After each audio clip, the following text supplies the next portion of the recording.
ရှုံးလူကိုရိတ်ကိုကြောက်တလားတဲ့လူရပရမညာကိုမှသူကြိုက်တာ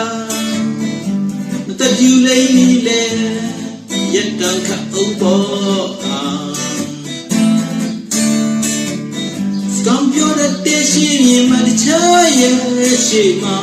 ရင်တော့သူငေးထိုင်နေကသူလာဆုံးလေလို့ဟောဒီကဘာကြီးရဲ့မှာဟောရှိပါမလား